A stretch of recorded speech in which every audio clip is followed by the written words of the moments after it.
que nous sommes guéris.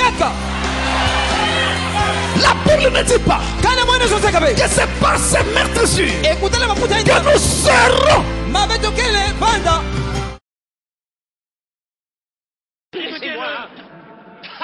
Tout le monde dans nos aveugles, bien sûr. Oui, c'est clair, il n'aurait pas la moitié de ce qu'il gagne. Laissez-moi donc. Je suis la lumière du monde. Non, ne touche pas mes yeux. Je ne veux pas qu'on les touche. Non, je ne veux pas. Non. Il sera propre pour une fois.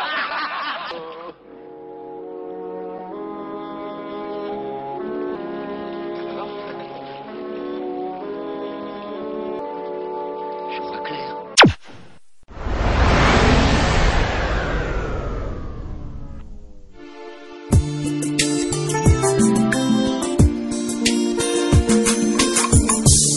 Tu es allé à l'hôpital, le médecin t'a dit que ta maladie est incurable et il te reste quelques jours à passer sur la terre et tu vas t'en aller.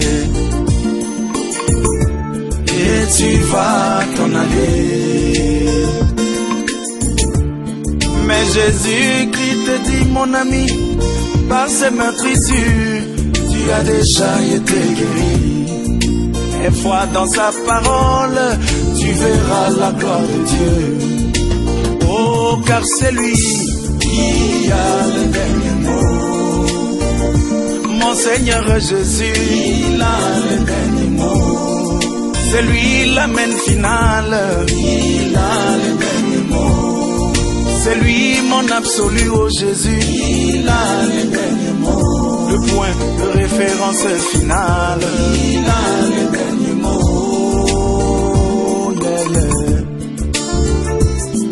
Un des disciples, mort pour la vérité, mort pour la vérité,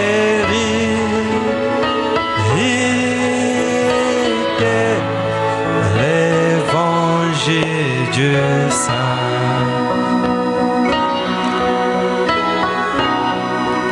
Et c'est de sang.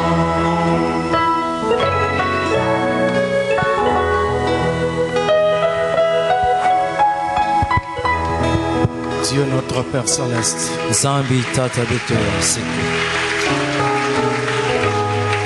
il t'a encore plu en ce jour de nous rassembler, Seigneur, autour de la parole. Alors que, Seigneur, le temps passe très vite et que ta venue se rapproche aussi. Nous prions, Seigneur, que tu nous aides à racheter le temps en profitant de tous ces moments que tu nous donnes encore.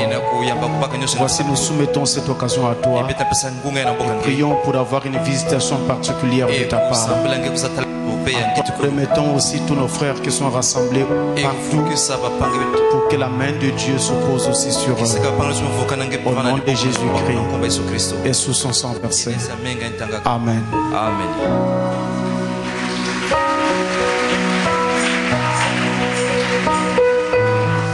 Je vous salue tous au nom du Seigneur. Nous nous levons et prenons nos Bibles. Daniel chapitre 9, versets 10 et 11.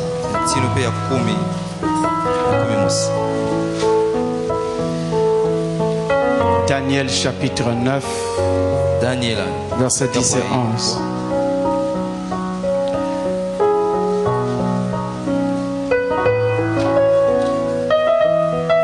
Alors nous lisons au nom du Seigneur. Nous n'avons pas écouté la voix de l'Éternel notre Dieu pour suivre ces lois qu'il avait mises devant nous par ses serviteurs, les prophètes.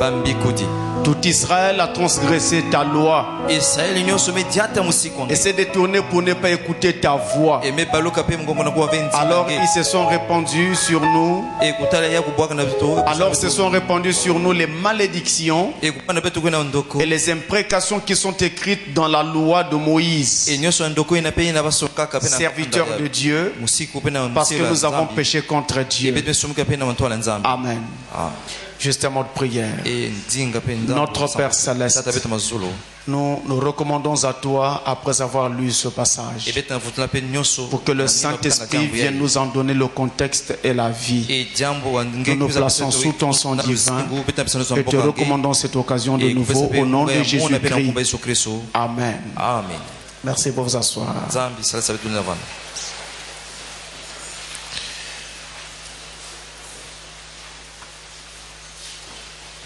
Alors nous poursuivons notre enseignement sur le mystère de la guérison divine. Et betke landa pe into amalonga betu ina pe lunyakusu pe yake. Sur la guérison divine. Lunyakusu ina pe nzambi. En prenant le passage que nous venons de prendre, La kupaka kisuni ga betu sabaka ke. nous voulons parler aujourd'hui Betke sa sola zonza na. sur la malédiction de la loi. Et kutala pe na ndoko ina pe ya musiku. La malédiction de la loi, Et kutala ndoko ya musiku. c'est donc le titre de notre leçon d'aujourd'hui. Et into pe ya malonga betu ya bubu ya. Dans cette grande leçon sur la guérison divine. Et na longa nene ke tapele lunyakusu.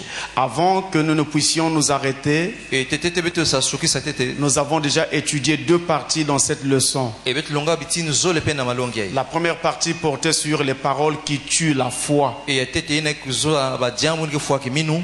où nous montrions Ina betu salanki comment nous disons parfois certaines choses qui paraissent bonnes, Et nantango to zoza mamu mutino na talake mbote. mais elles ne contribuent pas à aider notre foi. Et yake salsaka kimino betove. Par exemple, quelqu'un qui a besoin de guérison, Kutala muntu na nsata lunyakusu. qui prie et qui dit Et que sambela ke zonza. si c'est la volonté de Dieu, Kasi yake luzola nzambi. je crois que je serai guéri. Et mundi make mamuke C'est nyaka. une très belle parole, Et yake nzonzola mbote. mais elle n'est pas juste. Yake fe mbote.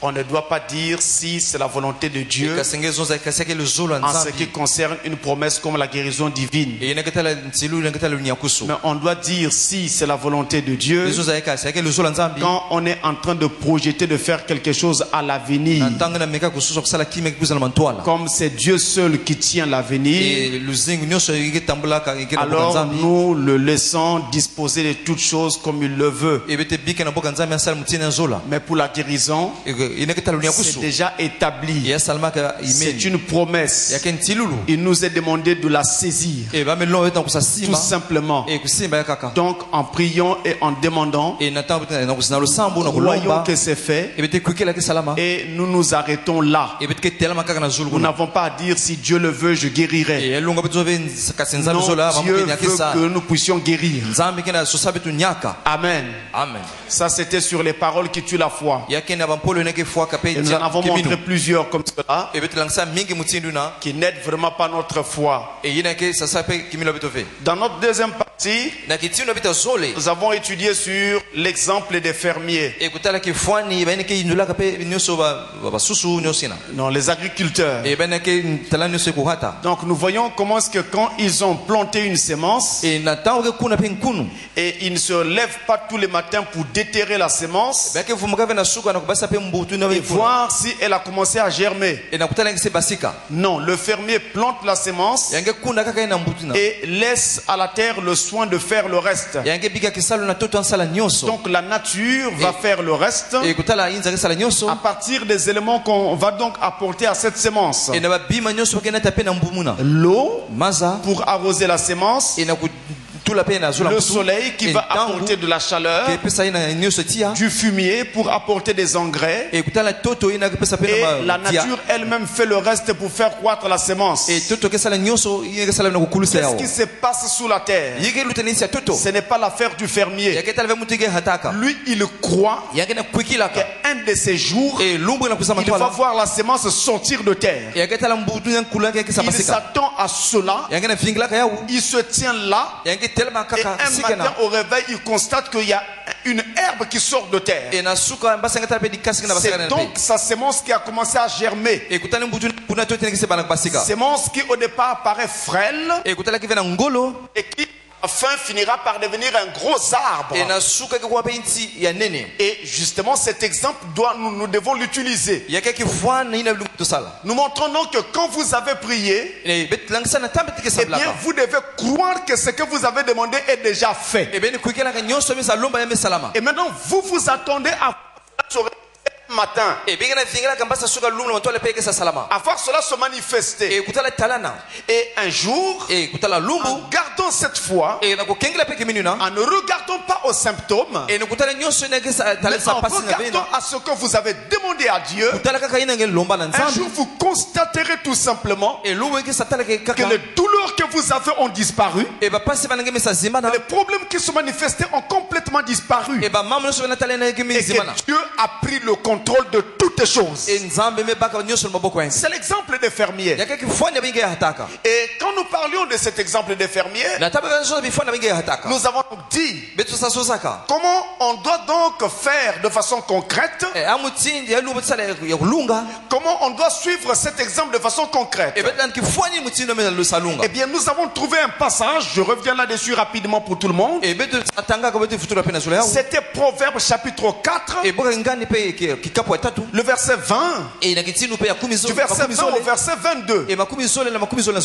Proverbe 4, verset 20 à 22, si vous vous rappelez. Et au travers de ce passage, nous avons montré qu'il y avait trois choses que nous devions faire pour suivre exactement l'exemple des fermiers. La première chose, il fallait prêter attention au discours de Dieu. Donc à la promesse. Cela revenait à dire qu'il fallait avoir une oreille attentive. Oreille attentive à quoi? À ce que Dieu a dit dans sa parole. À ce que dit la promesse. Et non pas à tout le développement scientifique sur la question. Parce que quand vous allez entendre le discours médical sur la question, vous aurez peur. Vous aurez du mal à vous concentrer sur votre guérison. Vous penserez que cela n'arrivera pas. Donc discours médical, oui. Mais notre foi doit se reposer sur ce que Dieu a dit. De toute façon, en tant que chrétien, notre foi se repose sur le ainsi dit le Seigneur. Je crois que si vous êtes un chrétien, vous devriez dire Amen. Sauf si vous ne l'êtes pas. Donc une oreille attentive. La deuxième chose qu'il fallait faire, la Bible dit dans ce passage là qu'il ne s'éloigne pas de tes yeux. Donc que ces préceptes de Dieu, ses promesses et toutes ces choses ne s'éloignent pas de tes yeux. Donc on avait besoin en deuxième lieu des yeux fermement fixés. C'est-à-dire on regarde fermement sur ce que Dieu a dit et non pas sur autre chose. C'était la deuxième chose. La troisième chose, il était dit dans ce passage, gardez-les dans le fond de votre cœur. Eh bien, il fallait donc garder ces passages, ces promesses au plus profond de son cœur. Donc dans la troisième chose, nous montrions qu'il fallait un cœur qui garde ses promesses au plus profond de lui. C'était ces trois choses-là. Une oreille attentive, les yeux fermement fixés sur la promesse, et un cœur qui garde ses promesses au plus profond de lui. Voilà les trois éléments clés qui nous permettaient de pouvoir suivre l'exemple des fermiers.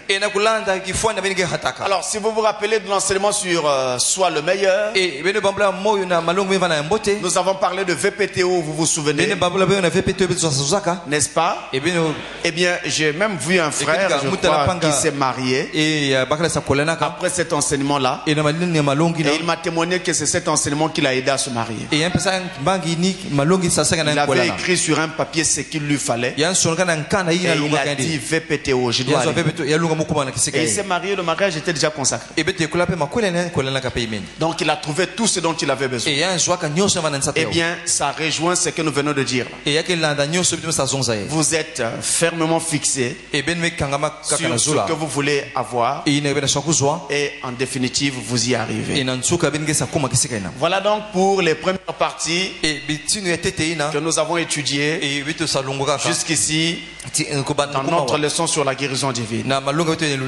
Alors j'avais pris cette leçon, c'était pour terminer l'année en beauté.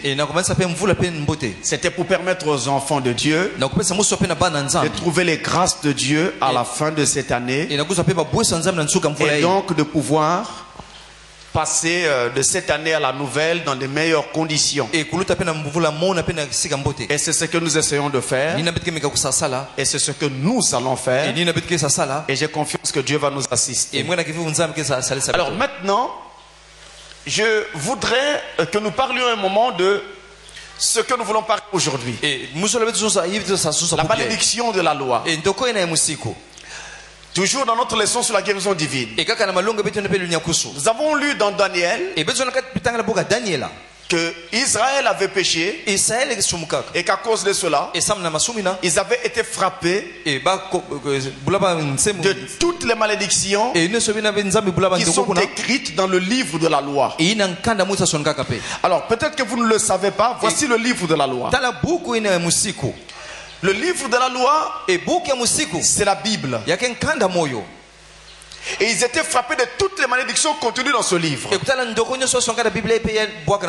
avant d'aller plus loin, je voudrais que nous fassions un peu de philologie. Comment ce mot loi a évolué au cours de l'histoire. En français, nous disons loi. Mais le mot loi que nous avons en français, il vient de deux mots latins. J'ai dit loi en français, il vient de deux mots latins. Nous avons le mot lex et nous avons le mot ligare. Ligare en latin, comme vous l'entendez. Lex avec L-E-X. Pour ceux qui sont loin. Ligare avec L-I-G-A-R-E.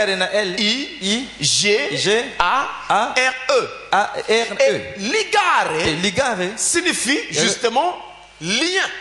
Il signifie aussi lié. Et donc, quand on parle de loi en français, ça nous renvoie donc à un lien, à quelque chose qui vous lie. Et donc, si on parle de quelque chose qui vous lie, vous comprenez tout de suite qu'on arrive déjà là à ce qu'on appelle une obligation. Et hébreu, ce mot loi, eh bien, a été transcrit par le mot en hébreu. Il a été transcrit par le mot Torah. T-O-R-A-H. Et théoriquement, le mot Torah devrait toujours se terminer par un H à la fin. Et il y en a dans certains manuscrits où vous trouverez ce mot sans le H à la fin. Mais en réalité, ce n'est pas correct. Parce qu'en hébreu, le féminin des mots se fait généralement en AH. Et comme ce mot est un mot féminin, on devrait le terminer par ce H là. Ça, ce n'est qu'une parenthèse. Donc, le mot loi en hébreu était traduit par Torah. Mais ici en hébreu, Torah veut dire instruction. Instruction. Voilà ce que nous donne notre mot loi en hébreu. Et tel que pesa pe musiku pe na hébreu kuna. Et en araméen, Et na araméen. il a été traduit par le mot, je vais écrire un peu plus haut, Et musona zulba bangula ke yawo. date. Date avec Et date na D, et D A, A T, T H. na H. Date. Et date. Et date en araméen. Et date en araméen. L'araméen qui était le grec populaire de l'époque. Il y a que grec pas fana so sa nyoso na Eh nzila. bien, il signifie décret. Et yeke mutini na musiku. Alors, vous voyez qu'on part d'un lien. Et peut-être pas qui meke vukisa. Nous sommes en train d'arriver à un décret. Et peut-être qu'on est sur ne pe musiku me basika. Et en grec, Et na grec. le mot loi, lui, Et musiku yandi. il est donc donné par le mot nomos. Et ba me so ni ka pe nomos. N O, O M, M O S. na S na nsuka. Et nomos. Et nomos. En grec, Et na grec. signifie coutume. Il y a qu'un interprète qui fou. Il signifie aussi loi. Et que so pe pe et Ne soyez musiku. pas étonnés si vous trouvez qu'il veut aussi dire mariage. Et ben bambula ben ku yituka ben ta que so qui Eh so bien, makwela. compte tenu du mot lien. Et il y a que so pe le vukusu na. Parce qu'un mariage est un lien. Et makwela pe que le vukusu. Un lien que vous nouez. Et il y a que vukusu pe. Et donc, nomos Et nomos. signifie Il y a que so coutume. Et il y a que faut pas. Il signifie loi. Et il y a pe musiku. Voilà votre loi. Et tel musiku abeno. Et donc, la loi en général, Et musiku ne so munene. c'est une règle de conduite. Et il y a pe ne musika mutina kutambula. Une règle de conduite Et il y a pe bunkete pesa munene qui kutambula. est imposée par une autorité compétente. Et il y a pe mfumu ina mesa pesa pe basi pesa Dans yawo. notre cas, Et na ya betai. l'autorité compétente, Et que mfumu ina wabitela bokula. c'est Dieu. Et kutala ke nzambi. Et lorsque cette règle de conduite Et il y a pe mtina kutambula. est imposée, Et ba me pesa yawo. s'il n'y a pas une menace qui suit cette règle, Et kutala pe kana kima ke na tesa pesa mani dans makrebe. la Bible, Et na Biblia. cette règle est un simple commandement. Et que ne kaka musiku kaka. Mais quand il y a une menace qui accompagne la règle, Et kima ke tesa pesa mani ma. cette règle devient une loi. Ya be ko pe na musiku. Donc il y a une différence Ya kana lu sosana. entre un commandement Et il y a pe na ndongo so. et une loi Na musiku. du point de vue de la Bible. Et na kutala pe nkana Le moyo. commandement Et il y a pe est musiku. une règle qui vous impose une façon de faire, Ya ke pesa munzila mutila kusala. mais sans une menace. Et kutala ya ke lansa ke mu. Alors que la musiku na loi manima. Et na musiku. vous impose une façon de faire Ya ke na tengu mutila kusala. avec une menace. Na kima kitumbu na manima. Une menace Et il y a pe na kitumbu na. en cas de désobéissance. Et il y a ke konda kutumama. Et donc ici, Et awa. lorsque Dieu dit Na tangu nzambe mesa qu'il nous zonza. a donné sa loi, Ya me pesa pe tenu musiku et ene. que dans Daniel il est ajouté Et na Daniel mesa boisa. que nous l'avons brisé, Et betu mesa dieta yao. eh bien, étant donné que c'était une loi, Et kutala ivana musiku. étant donné que nous avons affaire à un livre de loi, Et kutala beta buku ina pe musiku. des menaces devaient donc accompagner Et ban cela. symbole lunga pe landa pe yao. Alors, voilà pourquoi d'ailleurs, Et nini kuna pe. nous avons une image au cœur de la Torah. Et beta kifanya manima pe ya Torah. Dans le livre de Deutéronome, Et na buka misiku zolo ina. au chapitre 30, Et na makumi tatu. le verset 15 Et na kumi musatano. et le verset 19, Et makumi na hivyo pe. où Dieu dit à tout Israël Nzambi zona Israeli nyoso. et partant à toute l'humanité, Et kukuma pe na inza nyoso. je mets devant vous deux lois, Et muke tula na mantola pe na misiku zole. la loi de la vie Musika luzingu. et la loi de la mort. Musiku ya lufwa. Et il traduit, Enge bangula yao. il dit la vie, Luzingu. si tu observes le bien, Enge kengela nge salila mbote. la mort, Lufwa. si tu suis le mal. Nge landa imbi. Voilà ces deux lois qu'il met devant nous. Et tala musiku zole nge tula mantola beto. Et d'ailleurs, le mot lui-même, Deutéronome, Et kutala ina pe Deutéronome. Deutéronome signifie deux lois. Yake solo so misiku zole. Et c'est d'ailleurs pour cette raison que ce livre a été écrit. Nini mutindo basalaka basolo kape ngana C'était moyina. pour traduire ces deux lois Kubangula misiku zole ina. devant lesquelles Dieu a placé chaque être humain. E na mantola ina pe nzambi tolaka mutu yosike La boyo. vie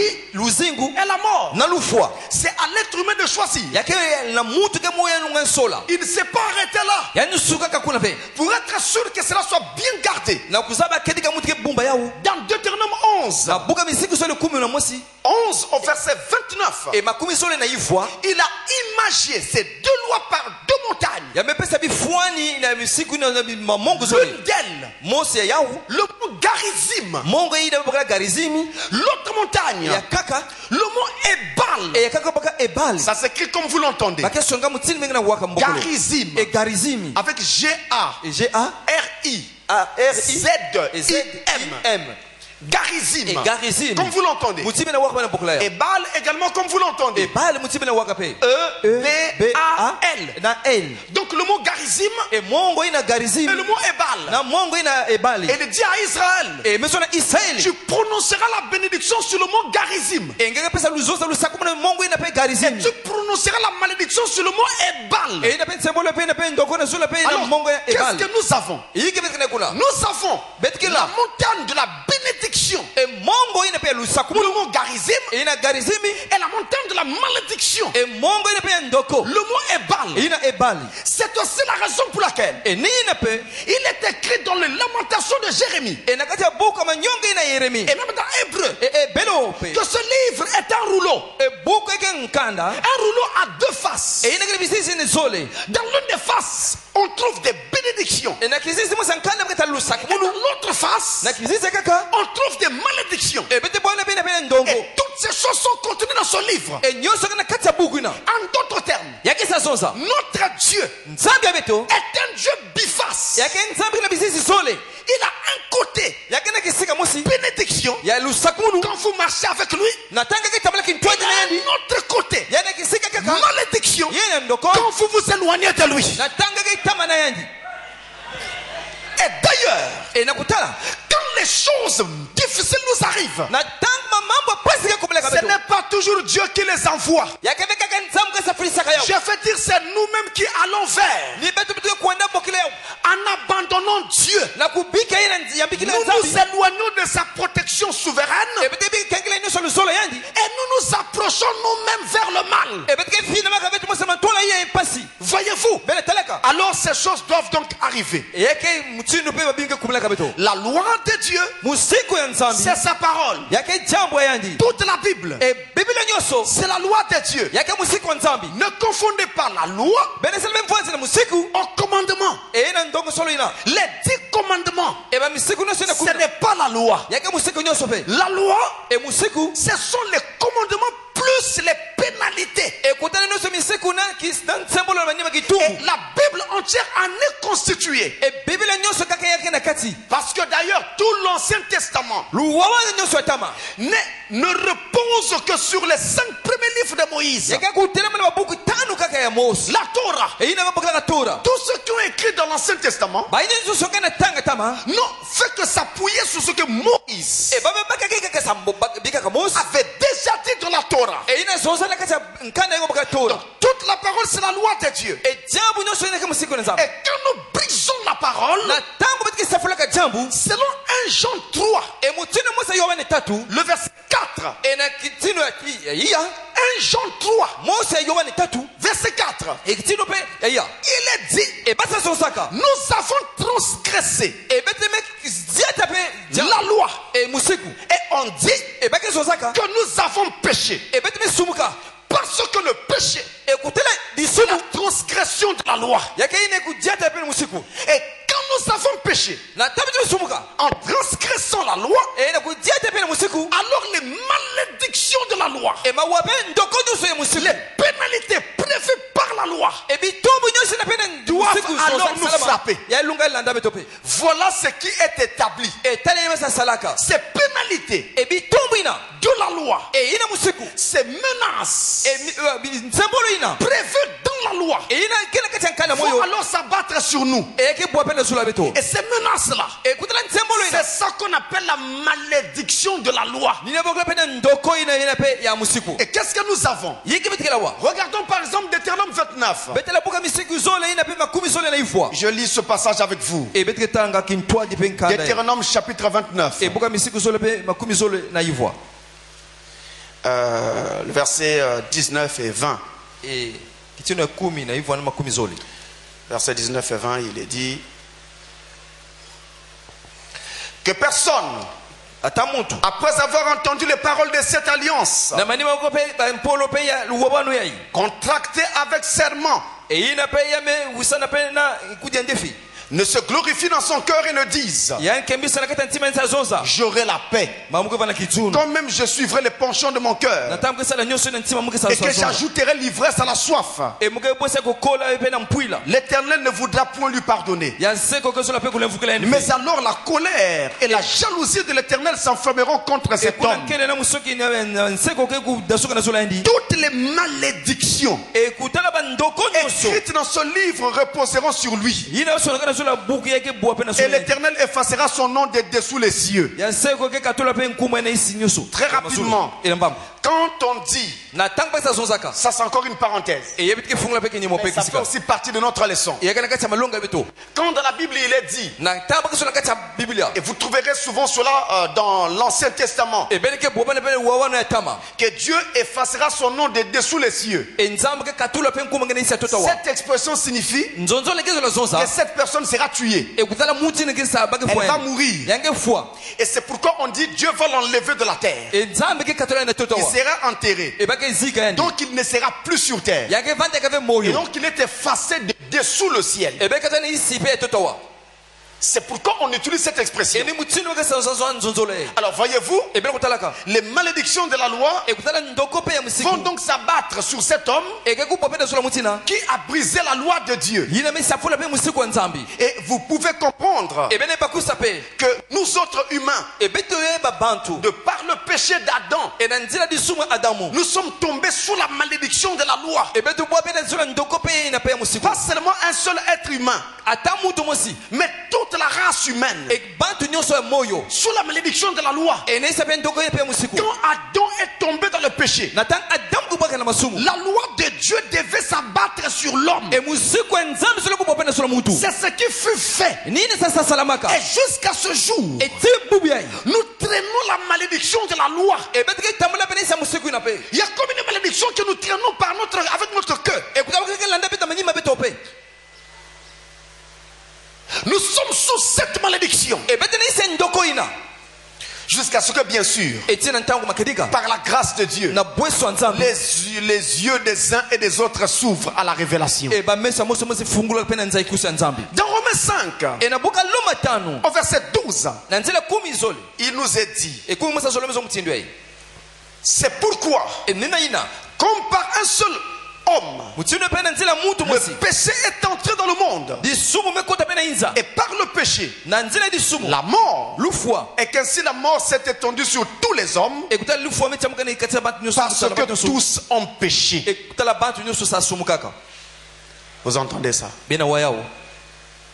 Un seul homme, Adam, le péché est rentré dans le monde, et par le péché, la mort aussi est rentrée. Et ça ne s'est pas arrêté sur ce seul homme. Ça s'est étendu sur tous les hommes. Parce que tous avaient péché. Tous, sans exception. La mort est rentrée dans le monde par le péché. Frère Branham dit, quand vous tenez votre joli bébé qui vient de naître, vous êtes content. Mais vous ne devez pas aussi oublier que c'est un cercueil que vous tenez entre les mains. Un jour il mourra. Quand? On ne sait pas. Peut-être après 50 ans. Mais il mourra. Nous avons appelé la mort sur nous dès le départ. Et vous allez remarquer, quand vous étiez encore jeune, vous étiez fort. Il y avait des choses que vous pouviez facilement faire. Aujourd'hui, vous n'arrivez plus à faire. Vous pouvez courir, mais aujourd'hui c'est devenu un problème. Vous pouviez sauter, aujourd'hui c'est devenu difficile. Chaque jour qui passe, vous allez constater qu'il y a quelque chose qui meurt en vous. À partir de 25 ans, on n'avance plus. On commence à descendre. On commence à descendre. Et vous voyez un visage qui était tout lisse. Aujourd'hui, il y a des rides. Et si vous vous regardez au miroir, vous serez étonné de constater que votre chair accuse déjà les signes de la mort. Même quand vous n'êtes pas malade. Parce que nous descendons. Nous descendons. Et le prophète ajoute, chaque jour qui passe nous rapproche de notre mort. Et chaque fois que vous inspirez de l'oxygène, vous êtes en train de vous rapprocher davantage de la mort. Je crois savoir que Dieu, dès le commencement, savait même combien de fois vous allez comme ça inspirer et expirer jusqu'à l'expiration finale. Il savait tout cela. Alors, la mort est entrée dans le monde par le péché. Or, la maladie, c'est l'antichambre de la mort. C'est la chambre qui va vous amener à la mort. Quand on est malade, sauf si Dieu fait grâce, si rien n'est fait, c'est la mort qui survient. Même quand on a affaire à une maladie dont le traitement existe, mais si vous ne vous traitez pas, la mort interviendra. Et la mort peut intervenir à n'importe quel moment, sans crier gare. Au moment le plus inattendu, et de la manière la plus inattendue. Ne vous trompez pas. Je crois que si vous arrivez aux réflexions que je suis en train de faire maintenant, vous allez regarder le monde différemment. Même la haine va tomber. Le monde sera vu différemment. Ainsi, la maladie aussi est entrée dans le monde par le péché. Maintenant, que dit Dieu dans la malédiction de la loi qui devait donc frapper les hommes? Suivez-moi attentivement. Et je prends cela dans votre propre Bible. C'est ça toute la différence avec le message. Il vous dit des choses que vous n'arriviez pas à voir alors que vous aviez la Bible entre les mains.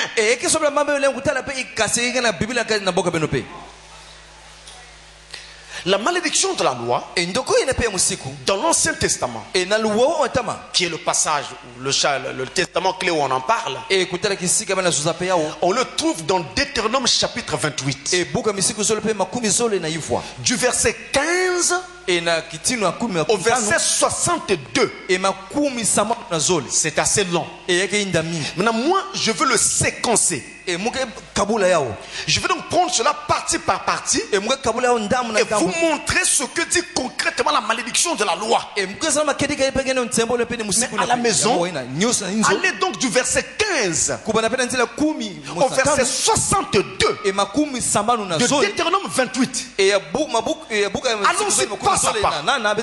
Et lisons ce que dit donc la malédiction de la loi. Deutéronome 28, allons-y. Commençons donc. Première séquence, nous prenons du verset 15 au verset 22. Dans la première séquence, nous allons de 15 à 22. Suivez ça. Il est dit: mais si tu n'obéis point à la voix de l'Éternel ton Dieu,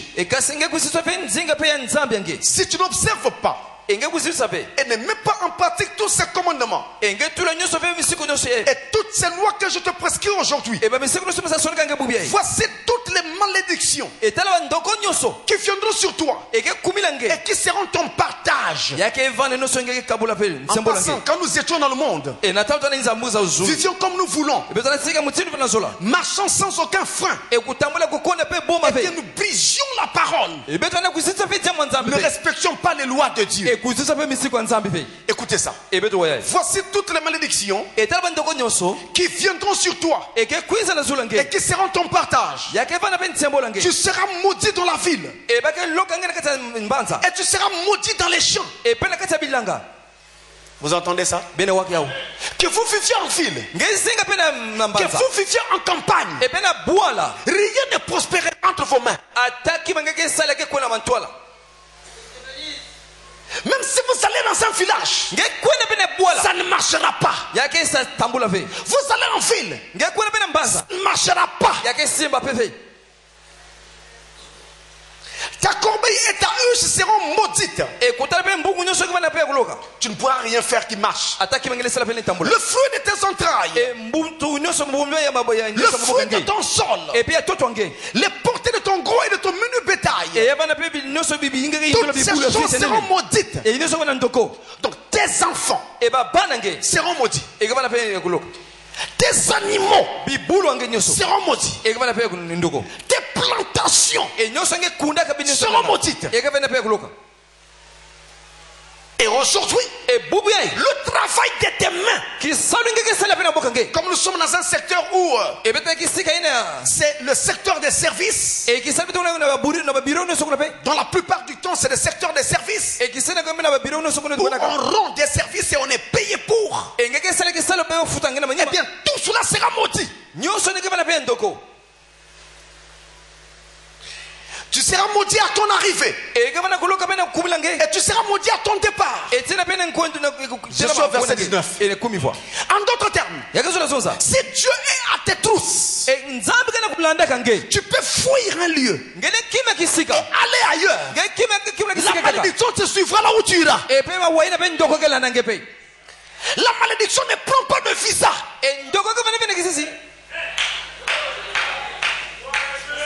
Et la malédiction de Dieu t'atteindra. Le prophète dit, mieux vaut ne pas tomber sous le coup de Dieu. Mieux vaut tomber sous le coup d'un homme. Mais avec Dieu tu n'échapperas pas. Il y avait un homme qui était trésorier dans son passé. Ça faisait, je crois, une histoire de 20 ans. Mais il volait l'argent de son église. Personne ne savait. Et on n'avait jamais rien su. Mais 20 ans après, il est tombé malade. Vous imaginez ça? 20 ans. Ça donne l'impression que Dieu n'avait rien vu. Ça donne l'impression que tout va bien. Mais Dieu était derrière cet homme. 20 ans après, il frappe. Quand il a frappé, l'homme tombe malade. Il a tourné les hôpitaux aux États-Unis. Il est allé dans l'une des plus grandes cliniques de l'époque. La clinique Mayo aux États-Unis. On l'ausculte rien. On ne voyait pas de quoi il souffrait. Il était sérieusement malade et mourant. C'est alors qu'on l'amène devant Frère Branham. Branham regarde et lui dit, je vois, il y a 20 ans, tu étais membre de telle église, tu étais trésorier, tu volais l'argent. C'est pourquoi Dieu est derrière toi. Je ne peux pas prier pour toi. Va mettre ta vie en ordre devant Dieu, tu guériras. Donc tu peux fuir, mais tu ne finiras jamais la malédiction. Je te rattraperai. Verset 20. L'Éternel enverra contre toi la malédiction, le trouble et la menace au milieu de toutes les entreprises que tu feras, jusqu'à ce que tu sois détruit, jusqu'à ce que tu passes promptement à cause de la méchanceté de tes actions, qui t'aura porté à m'abandonner. L'Éternel attachera à toi la peste. Il commence à donner la liste des maladies. L'Éternel attachera à toi la peste jusqu'à ce qu'elle te consume dans le pays dont tu vas entrer en possession. L'Éternel te frappera de consomption, de fièvre, d'inflammation, de chaleur brûlante et de dessèchement. de jaunisse et de gangrène qui te poursuivront jusqu'à ce que tu périsses. Vous entendez ça? Dieu commence à lister les maladies. Il te frappera par la peste, qui était une maladie transmise par la puce du rat, et qui a fait d'énormes victimes quand elle est apparue, cette maladie. D'énormes victimes. Un peu comme a fait Ebola à son apparition. C'était comme ça, les gens étaient désarmés. Ils ne savaient pas qu'est-ce qu'il fallait faire devant une telle maladie. Il était amené par les rats, particulièrement par la puce des rats. C'est cette puce-là qui provoquait cette maladie. La Bible dit, l'Éternel te frappera de consomption. La consomption, c'est une maladie. En fait, c'est un amaigrissement pratiquement sans raison. On constate que tous les jours vous maigrissez. Vous ne faites que maigrir. On va dire en français, vous êtes en train de vous consumer. Et il y a des gens comme ça, ils ne font que maigrir. Maigrir. Mais on n'en sait pas la raison. Il y en a d'autres, ils maigrissent. Mais il y a une raison. C'est toujours la consomption. En général, ce sont les maladies graves qui amènent là. Donc on essaie tous les traitements, ça ne marche pas. Et l'amaigrissement ne fait qu'avancer. Et quand vous regardez la personne, vous sentez tout de suite. En tout cas là, on ne voit pas autre chose si ce n'est que la mort. Ça s'appelle la consomption. Et autrefois, la maladie terrible que les gens connaissaient étant la tuberculose, et la tuberculose étant accompagnée de cet amaigrissement. Alors, dans le passé, la consomption était rattachée à la tuberculose. Donc on entendait par consomption la tuberculose. Ça pouvait être tout aussi bien la tuberculose, tout simplement, tout comme alors un amaigrissement dû à une autre maladie grave, ou alors un amaigrissement dû à quelque chose que vous ne saviez pas. C'est ça la consomption. La fièvre, elle n'est pas une maladie en soi. La fièvre est la manifestation due à une maladie, à un problème. La fièvre n'est pas une maladie, c'est une manifestation des maladies. Et beaucoup de maladies produisent de la fièvre. Le paludisme engendre la fièvre. La typhoïde amène la fièvre. Plusieurs maladies provoquent des fièvres.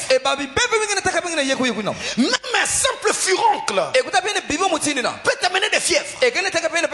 Mais la fièvre qui se manifestera dans ta vie est encore là un signe de l'homme qui est tombé dans le péché et qui est en train de te frapper par la malédiction de la loi. Peu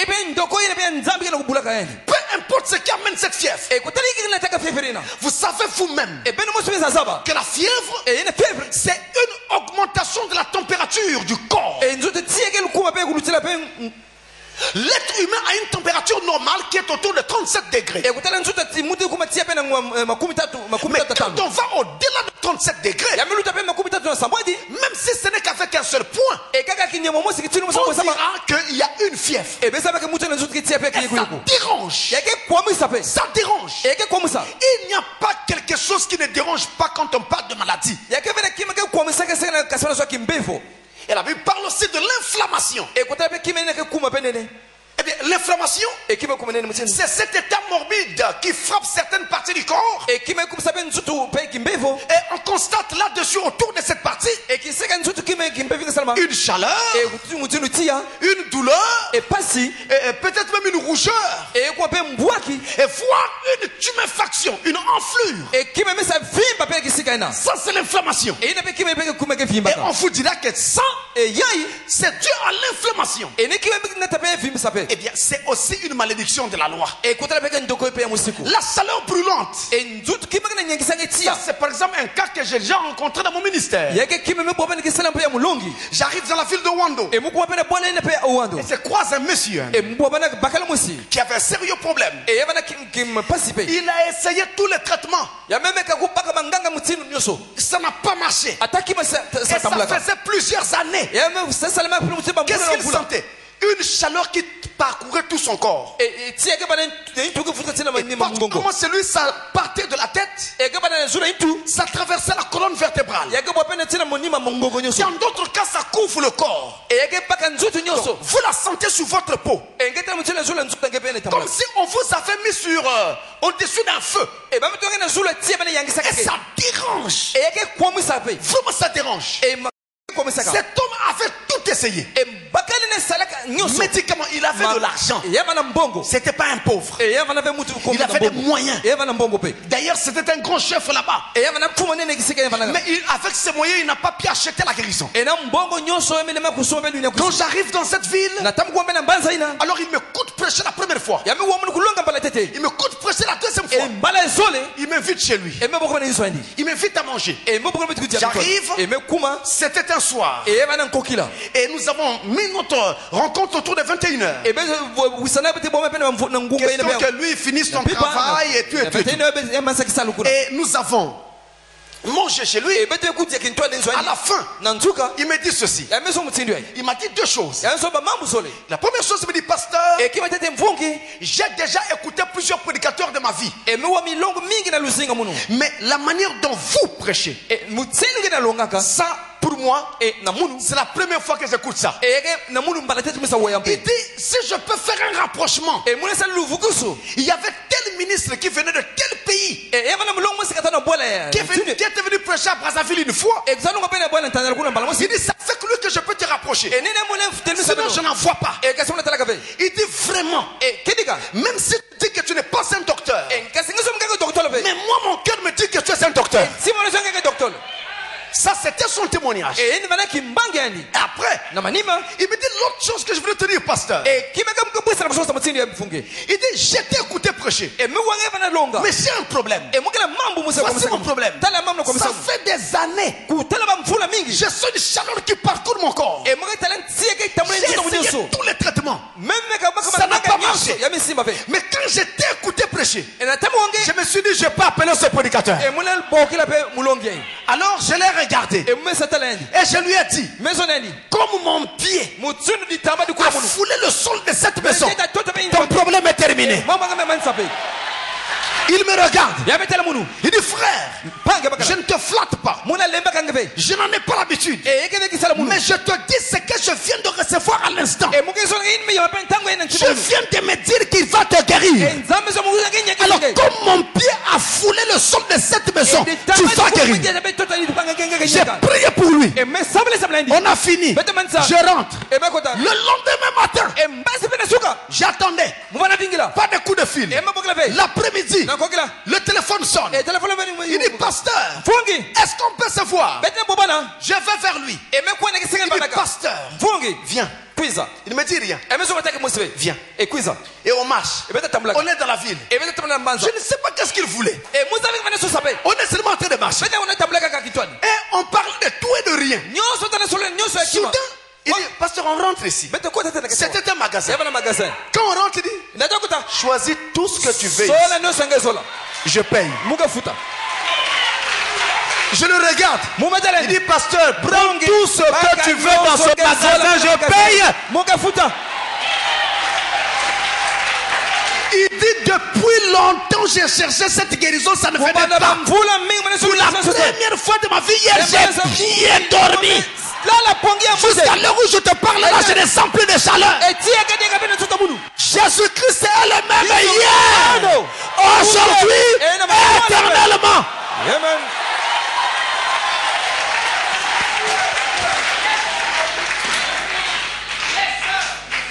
La Bible a parlé aussi de dessèchement. Eh bien, c'est le cas qui arrive quand vous avez un membre qui est en train de se dessécher. Il meurt. Ça c'est le dessèchement. La jaunisse, c'est ce que vous appelez encore la fièvre jaune. Et il y a la gangrène, une des maladies terribles qu'on connaît sur la terre. Où vous avez un membre qui est attaqué et dont les tissus sont en train de se nécrosser, sont en train de mourir, de pourrir. Il n'y a qu'un seul remède, c'est l'amputation. On doit vous couper le membre afin que cet état-là n'atteigne les autres parties. Vous voyez un peu ça? Ça c'est la gangrène. Et c'est une malédiction de la loi. Continuons mes amis. Alors maintenant du verset 27 au verset 29. 27 à 29. Il est dit: l'Éternel te frappera de l'ulcère d'Égypte, d'hémorroïdes, de gale et de teigne, dont tu ne pourras guérir. L'Éternel te frappera de délire, la folie, d'aveuglement, d'égarement d'esprit. Quelqu'un devient aliéné. Il perd l'esprit de temps en temps. C'est une malédiction de la loi. L'ulcère d'Égypte. Rappelez-vous quand les plaies frappaient l'Égypte. Eh bien, il s'agit de ce genre de plaies-là. Et les hémorroïdes, internes, externes, tout ce que vous connaissez, c'est une malédiction de la loi. La gale, une maladie qui est bien connue dans notre pays. Malédiction de la loi. La teigne, maladie qui frappe le cuir chevelu. Donc, vous avez des plaies au niveau de la tête, au niveau donc des racines des cheveux, sur la peau donc du crâne. Ça c'est la teigne. Et c'est des maladies qui frappent souvent les enfants dans ce pays. C'est une malédiction de la loi. Ce n'est pas tout. Verset 35. Verset 35. L'Éternel te frappera au genou et aux cuisses. Il y a un ulcère malin dont tu ne pourras guérir. Il te frappera depuis la plante du pied jusqu'au sommet de la tête. Ulcère, des plaies dont tu ne pourras guérir. C'est une malédiction de la loi. Avançons encore. 59 jusqu'à 61. 59 à 61, il est dit: l'Éternel te frappera miraculeusement, toi et ta postérité, par des plaies grandes et de longue durée, par des maladies graves et opiniâtres, vraiment têtu. Il amènera sur toi toutes les maladies d'Égypte devant lesquelles tu tremblais, et elles s'attacheront à toi. Et même l'Éternel fera venir sur toi jusqu'à ce que tu sois détruit toutes sortes de maladies et de plaies qui ne sont point mentionnées dans ce livre, dans le livre de cette loi.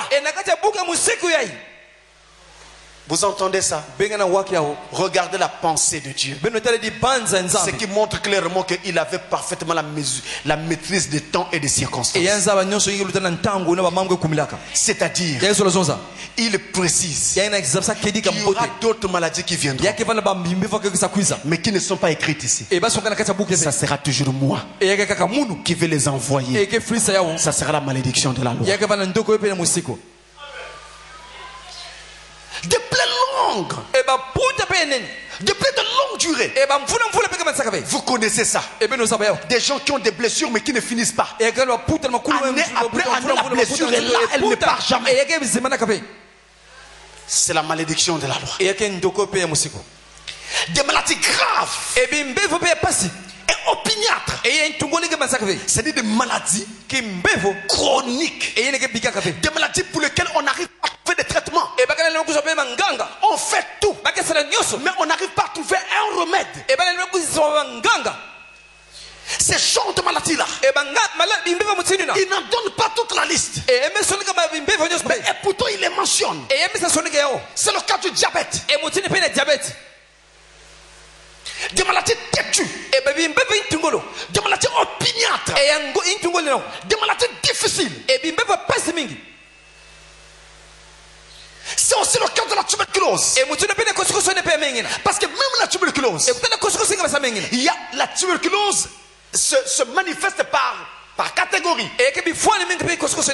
Il y a un genre de tuberculose qui est assez simple et qui peut facilement être soigné. C'est le cas par exemple de la tuberculose pulmonaire. Mais quand on pense à la tuberculose osseuse, là, mes amis, ça change. Le traitement est très difficile. Il est plus long que le premier. Et il n'y a pas de garantie que ça réussisse. Souvent ça échoue. Et on vous demande de rallonger le traitement. C'est difficile, mes amis. C'est la condition humaine. Nous sommes dans cet état-là. Vous savez, une fois, Fomana m'a parlé d'une histoire à propos des canards. Et c'est une histoire très très simple. Mais écoutez-la quand même. Il y avait, je crois, des canards ou des coqs qui, dans un poulailler, essayaient de se passer pour être élégants. Alors, il y avait donc dans ce poulailler-là un coq qui essayait donc d'haranguer les autres. Il montait sur quelque chose et essayait donc de faire du bruit pour attirer l'attention des autres. Et leur montrer son joli pelage. Leur montrer sa belle crête. Et leur montrer que c'était un vrai mâle. Pendant qu'il faisait tout ce discours-là, va arriver un autre coq qui va leur dire: attendez un peu, vous êtes en train de vous disputer pour voir qui est le meilleur parmi vous. Mais je viens de suivre les informations. Le prix des poulets et des coqs a complètement chuté. Et on a annoncé que demain tous les coqs de tous les poulaillers seront abattus. Donc toi qui fais du bruit là, tu seras abattu. À quoi ça sert ton raffinage? Et c'est ça la condition humaine. Nous sommes un tas de verre. Il n'y a pas ici quelqu'un qui n'est pas malade. Même quand vous dites être en bonne santé, en réalité, c'est l'être vivant. La bonne santé est apparente. Il y a déjà quelque part une maladie, mais qui n'est pas encore complètement manifestée. Et il y a même des maladies qui ne font pas de bruit jusqu'à ce qu'elles se déclenchent. Ne faites pas de doute. Je sais de quoi je parle. La maladie rénale, les reins, ça ne fait pas de bruit. Les reins ne signalent pas qu'ils sont malades jusqu'à ce qu'ils atteignent un point où ils déclenchent. Et c'est pourquoi facilement vous entendez des gens qui meurent de crise rénale, faute de dialyse. Vous allez parler de dialyse en Afrique. Vivre en dialyse en Afrique, c'est impossible. Une seule séance coûte de 150 à 250 000 francs. Une séance. Et dans une semaine, il t'en faut 3. Et ça dépend de ton niveau de développement de maladie. 150 000 fois 3 ou 250 fois 3 par semaine. Tu vivras combien d'années? Donc il y a des maladies qui ne font pas de bruit. Ça y est là, mais ça ne parle pas. Jusqu'à ce que ça se déclenche. Il y a seulement des signes par lesquels vous sentez qu'on dirait qu'il y a un problème. Les jambes qui deviennent lourdes, parfois les pieds qui enflent. Voyez-vous, ça c'est des signes par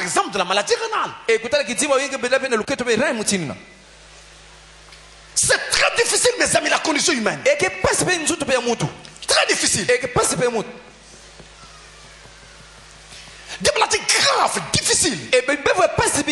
Pèse sur l'humain. Et vous ne pouvez pas prévoir de quoi sera fait votre lendemain. Aujourd'hui, tu t'es bien levé. C'est pourquoi d'ailleurs il faut toujours prier quand on se lève. Pour rendre grâce à Dieu qui vous a permis de vous lever en bonne santé. Et avant de dormir, il faut toujours prier. Mes amis, nous ne sommes pas des païens. Il faut prier pour remettre sa nuit entre les mains de Dieu. Parce que la nuit, tu peux mourir. Peut-être pas d'envoûtement. Je vous prends un autre cas simple qui peut tuer quelqu'un la nuit. La nuit, ceux qui ont par exemple, à cause de l'amour de la nature, ont mis des fleurs dans leur chambre. Savez-vous que ces fleurs-là peuvent vous tuer? Nous, les êtres humains, quand nous respirons, nous inspirons l'oxygène et nous expirons le gaz carbonique. Les plantes absorbent le gaz carbonique et rejettent l'oxygène. Et c'est ce qu'ils nous donnent pendant la journée et que nous prenons. Sauf que la nuit, la plante fait l'inverse. La nuit, la plante absorbe maintenant l'oxygène et rejette maintenant le gaz carbonique. Alors vous êtes dans une chambre bien fermée où il n'y a presque pas d'ouverture. Votre plante là, que vous aimez bien, va prendre tout l'oxygène de la chambre et va envoyer le gaz carbonique là-dedans et vous allez mourir comme la plaque. L'intoxication au gaz carbonique ne signale pas, vous ne sentez rien. Vous ne sentez pas trop une odeur bizarre jusqu'à ce que finalement le temps de se rendre compte que ça ne va pas, vous tombez. Ça peut vous tuer. Mais de rien. Vous voyez, l'amour peut venir par n'importe quelle fois. Mais je voudrais revenir pour insister sur ce point que voici. Dans ce livre de la loi, il est dit: je vous frapperai des maladies dures et graves qui ne sont même pas écrites, mentionnées dans ce livre de la loi. Vous savez vous-même quelles sont les maladies que nous connaissons aujourd'hui et qui n'étaient pas connues du temps des apôtres ou du temps de Moïse. Ils ne connaissaient pas le cancer. Ils ne connaissaient pas le cancer. C'est aujourd'hui que nous connaissons le cancer. Et nous avons beaucoup plus connu le cancer à partir des méfaits de la cigarette. Jusqu'à ce que nous nous rendions compte que la cigarette n'était pas le seul produit cancérigène qui peut donner du cancer, mais qu'il y en a plusieurs. Et parmi lesquels des produits que vous consommez bien, l'huile que vous achetez au marché, vendue dans des fûts, vous ne connaissez pas la nature de cette huile. Vous faites la cuisine avec. C'est de l'huile remplie de cholestérol. Il y a même parmi ces huiles des huiles qui ne sont pas destinées à être mises au feu, mais qu'on ne doit utiliser que pour faire des salades. Donc on utilise à froid.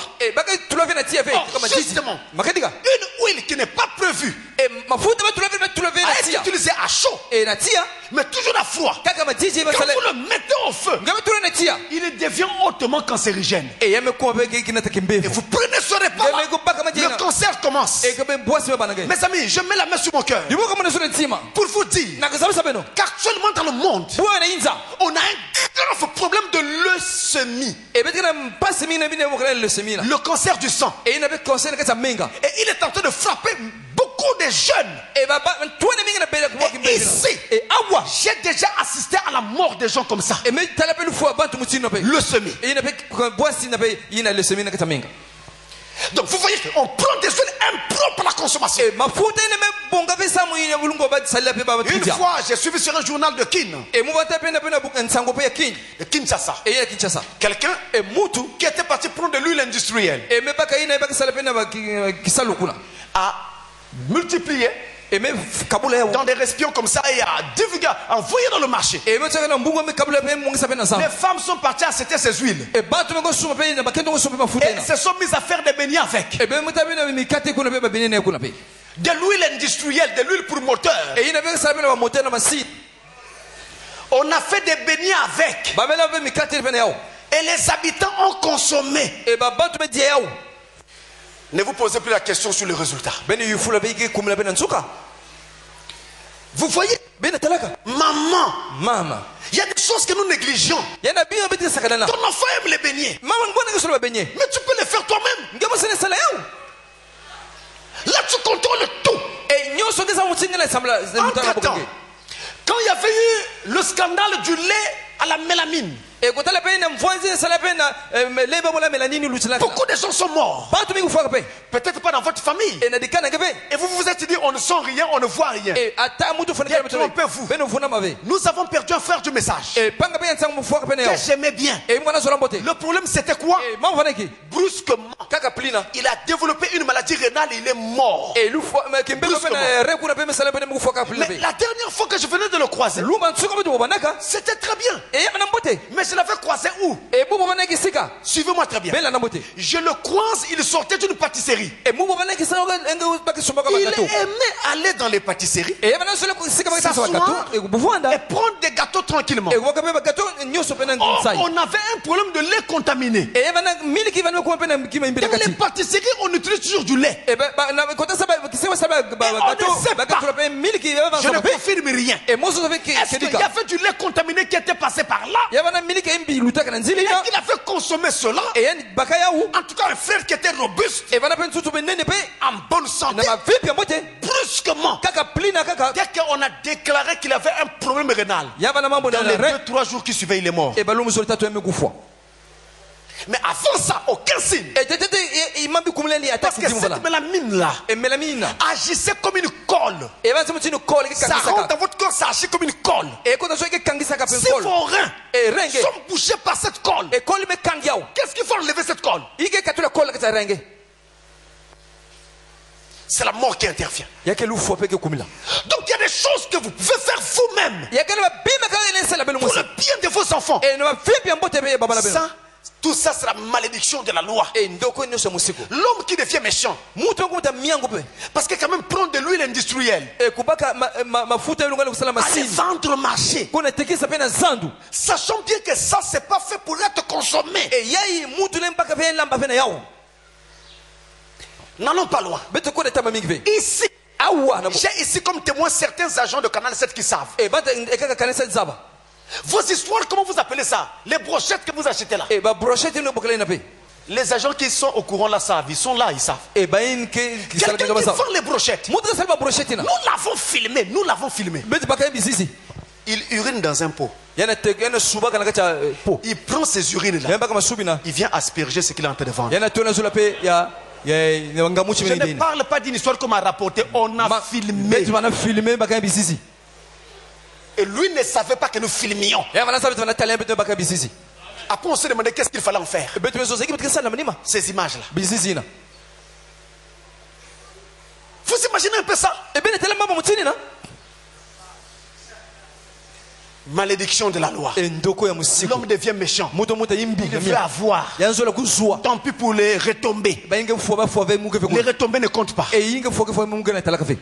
Tout ça, c'est la malédiction de la loi.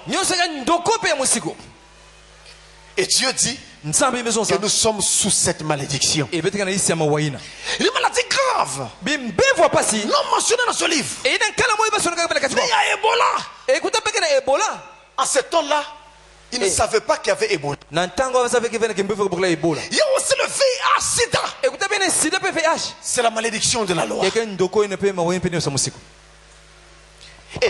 toutes les autres maladies qui sont en train de défrayer la chronique en ces derniers temps, c'est la malédiction de la loi. Et tous les humains sur la terre sont sous cette malédiction. Tous les humains. Et laissez-moi vous dire, mes amis, il y a des choses pour lesquelles, même avec votre argent, vous êtes désarmés. La grippe n'est pas mentionnée ici. Mais une maladie à ne pas négliger. Pour preuve, aujourd'hui, elle a pris beaucoup de formes. La grippe aviaire. Vous avez oublié? Avec le coronavirus, le H1N1, toutes ces choses. La rougeole n'est pas mentionnée ici. Donc il y a comme ça plein de maladies terribles que nous avons aujourd'hui, mais qui ne sont pas mentionnées là. Et Dieu avait pris le soin de dire, même les maladies qui ne sont pas mentionnées, c'est la malédiction de la loi. En face de cet état de fait, nous autres humains, eh bien, nous sommes, pour ne pas dire nous étions, en très grande difficulté, jusqu'à ce que il vienne quelqu'un pour nous sortir de cette malédiction. Quand Jésus est mort à la croix, beaucoup de gens, même parmi les chrétiens, jusqu'à aujourd'hui, se posent toujours la question: pourquoi il fallait qu'il meure? Pourquoi lui qui est notre Dieu a-t-il accepté d'être tué de cette façon? Même les chrétiens se posent toujours la question. Regardez, mes amis, ce n'était pas que pour nous sauver.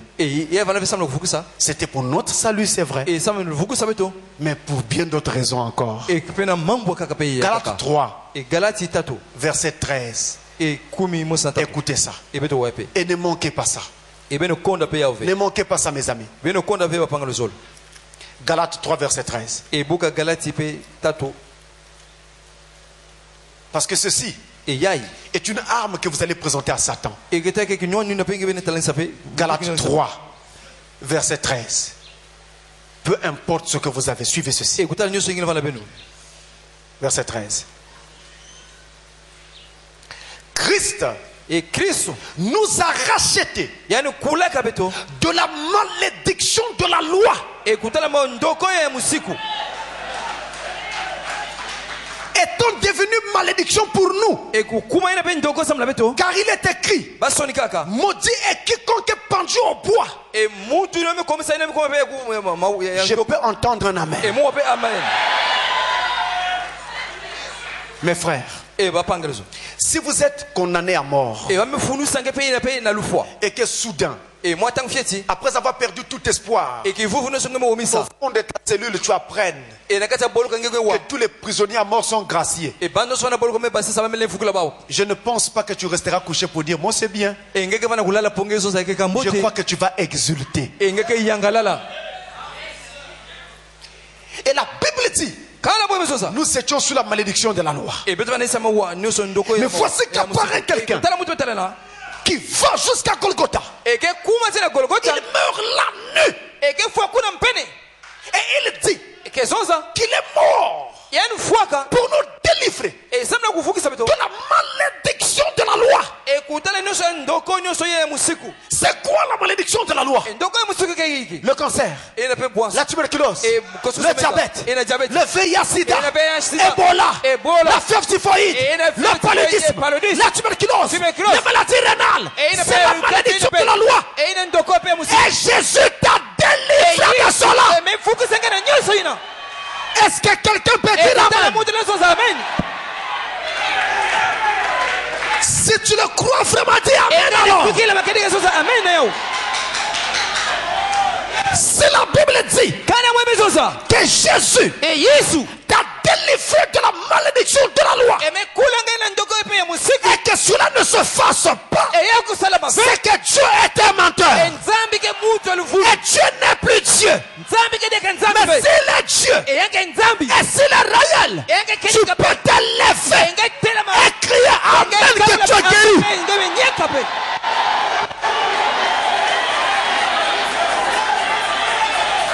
Mes amis, il ne s'agit pas ici d'une flatterie. Je vous annonce ce que Satan ne voulait pas que vous sachiez. Il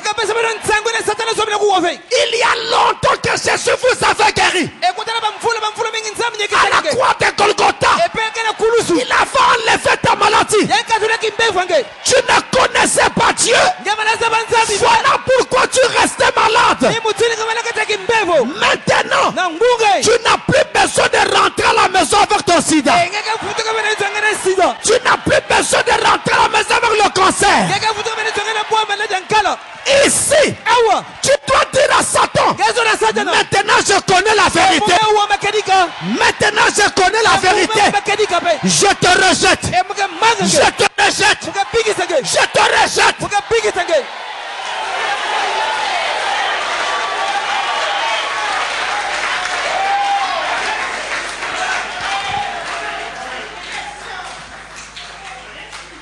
Écoutez ce passage.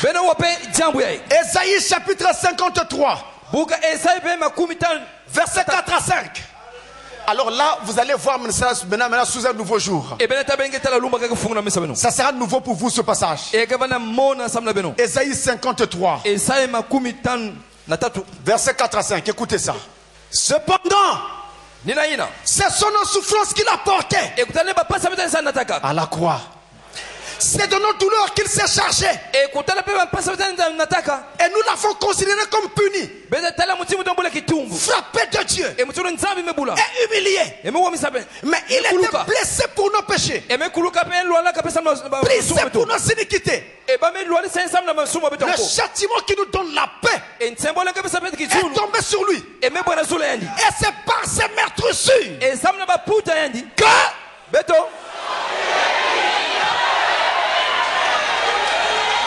c'est par ces meurtrissures que nous sommes guéris. La Bible ne dit pas que c'est par ces meurtrissures que nous serons.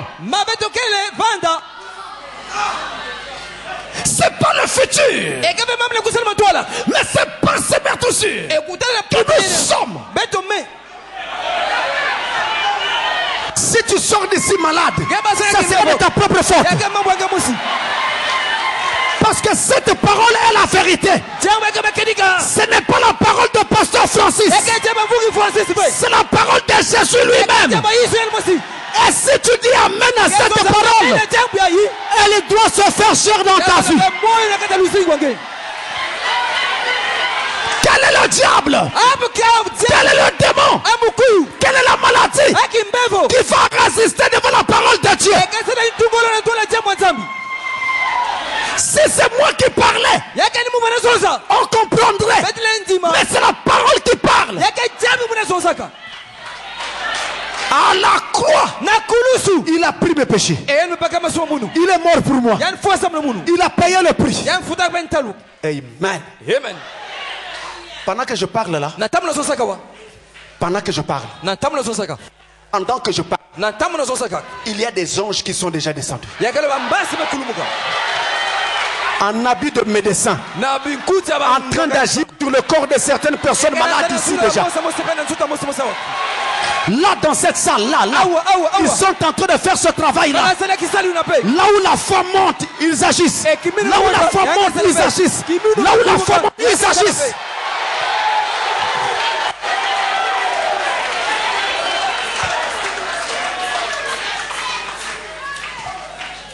Écoutez encore ce passage. Je prends mon temps parce que c'est vraiment fondamental, mes amis. Matthieu 8. Matthieu 8. Verset 16 à 17.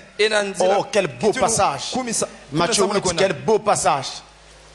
Verset 16 à 17. Écoutez ça. Écoutez ça. Et ne manquez pas ça.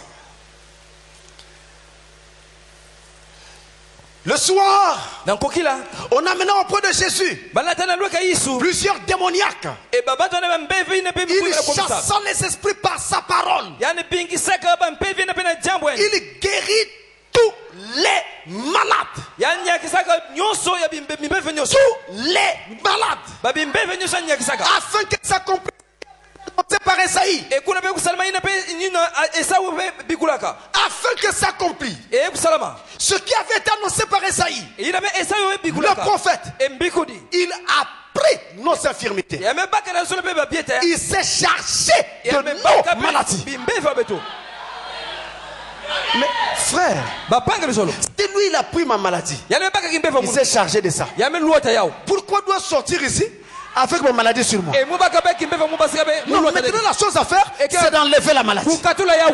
Vous déposez là et vous sortez et rentrez libre. Est-ce que je peux entendre un amen? Est-ce qu'il y a quelqu'un qui a courage pour dire amen? Si Satan te dit que cela n'est pas possible, tu resteras malade. Mais si Dieu confie ton cœur que c'est déjà fait, peu importe la maladie, tu sors du guéri. Amen, amen, amen. Alléluia. Amen.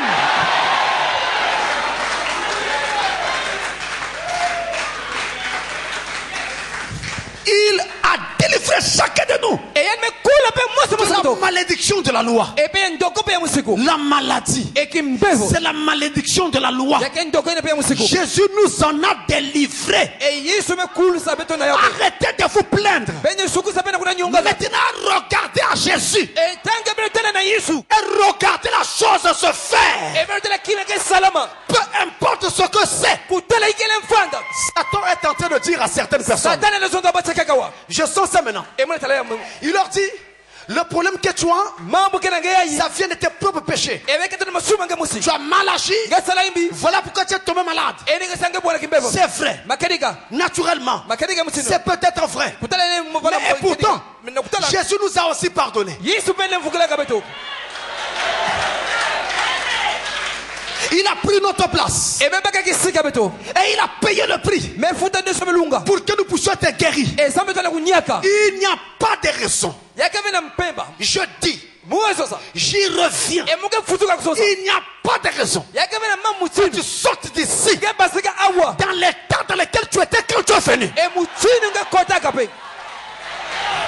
Peu importe la maladie, peu importe le nom qu'il a, c'est une maladie.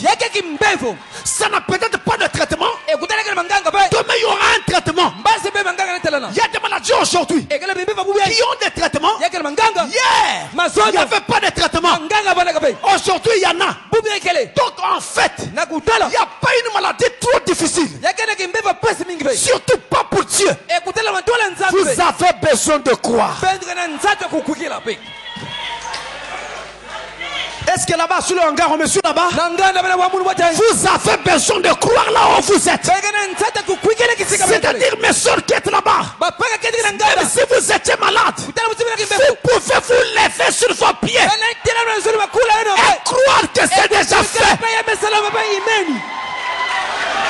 Si Satan te dit, pourquoi te lèves-tu? Tu es encore malade? Dis à Satan, tu es en retard. La parole vient de parler. Je suis libre. Libre. Libre. Libre. Amen, amen, amen, amen. Je n'ai pas besoin de repartir malade. Si toi Satan, tu veux rentrer malade, c'est ton affaire. Moi je refuse. J'ai besoin des élus. J'ai besoin des élus. J'ai besoin des élus qui peuvent faire confiance à Jésus. Jésus-Christ est le même hier, aujourd'hui, éternellement. Amen, amen, amen. Alors maintenant, où que vous soyez, nous allons tous nous mettre debout. Chacun va parler à Dieu de son propre cas. Ne lui dites pas, si tu le veux, guéris-moi. Non, c'est déjà fait. Mais dites à Satan, maintenant, sors de mon corps. Dites cela à Satan. C'est ce que vous devez lui dire. Et sortir d'ici libre. N'oubliez pas de rendre témoignage à Dieu.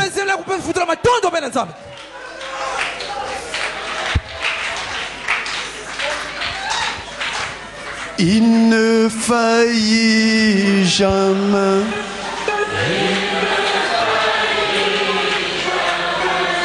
Non, Jésus-Christ Ne faillit jamais. Tout le long du chemin, je veux. Non, Jésus-Christ ne faillit. Que chacun parle au Seigneur. Parle-lui. Parle-lui.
Maintenant, je vais prier pour vous. Où que vous soyez, levez seulement votre main. Avec dans votre cœur une seule pensée. La chose que vous voulez que Dieu vous accorde. Je vais prier. Je vais prier pour vous. Dieu notre Père Céleste, nous avons entendu ta parole. Nous qui étions sous la malédiction de la loi. Et nous avons découvert que tu es venu mourir sur le bois de Calvaire pour nous délivrer de cette malédiction de la loi. Aujourd'hui, nous n'avons donc pas besoin de nous laisser dominer et abattre par toutes sortes de maladies et de problèmes. Oh Dieu, en tant que ton fils et ton serviteur, sous un mandat divin et sous le sang de l'agneau, je viens devant le trône de grâce et de miséricorde pour te présenter toutes ces mains levées. Regarde les mains levées au balcon, sous les hangars, sous l'arbre, dehors, dans la salle, partout. Seigneur, regarde la requête qui est derrière cette main. En tant que serviteur de Dieu, je réprimande Satan qui était en train de troubler tes enfants par l'autorité de la parole de Dieu. Satan, je t'ordonne, libère les enfants de Dieu. Au nom de Jésus-Christ, que le besoin de chacun soit exaucé. Et qu'il voit Dieu manifesté et matérialisé dans leur vie. Père, laisse qu'elle soit établie, qu'elle soit Dieu dans les cieux, que Branham est ton prophète et que je suis ton serviteur.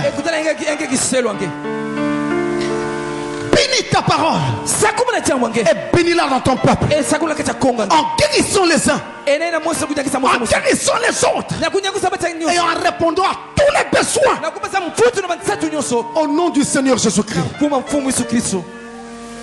Amen. Amen. N'acclamez pas.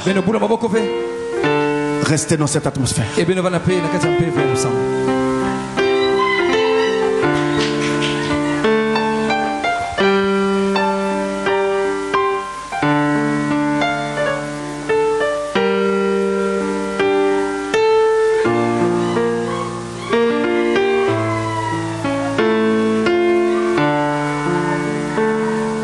Pendant ce moment, toujours avec nos têtes inclinées, il passe. Il passe. Il passe. Et il touche. Il touche les parties malades. Il touche. Et il guérit les gens malades. Il guérit. Il répond aux besoins. Il est réel. Il est Dieu. Il y en a qui le sentent même déjà maintenant, qui le vivent déjà. Oh oui. Alléluia.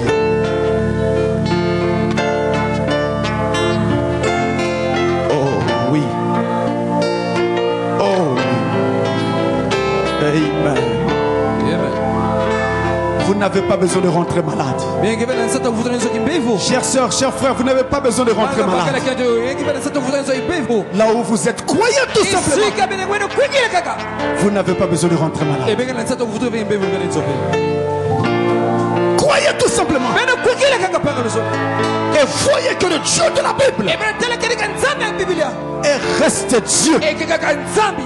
Qu'il n'a pas changé. Qu'il demeure le même. D'âge en âge. Oh. Alléluia.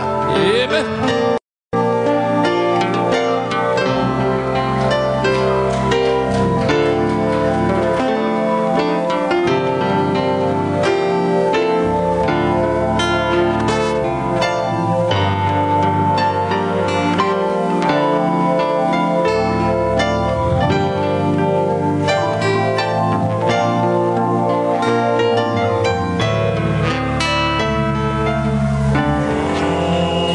Alors, pendant que nous allons sortir dans cette atmosphère, doucement, doucement, le chant va nous y conduire. Et quand vous sortirez, ne traînez pas là dehors à discuter ou à discutailler sur tout et n'importe quoi. Rentrez directement à la maison pour tirer profit des grâces et des bénédictions que Dieu vient de vous donner.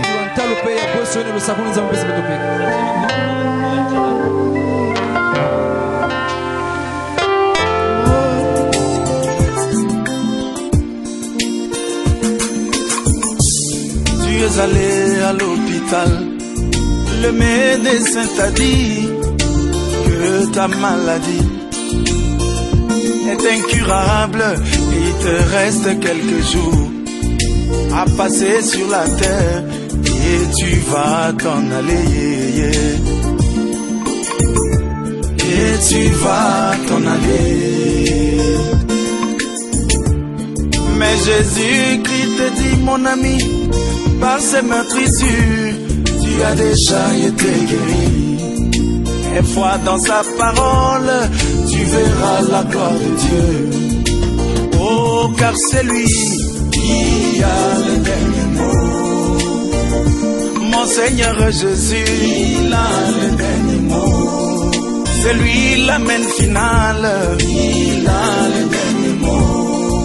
C'est lui mon absolu, oh Jésus, il a le dernier mot. Le point de référence finale, il a le dernier mot. Même si papa parle, il a le dernier mot. Même si maman parle, il a le dernier mot. Même si l'oncle te maudit, il a le dernier mot. Comme le lion dans la forêt, il a le dernier mot.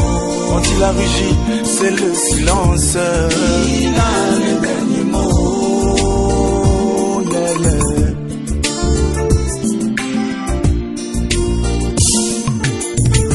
Ma femme à la perte de sang s'était dit en elle-même, si j'arrive à toucher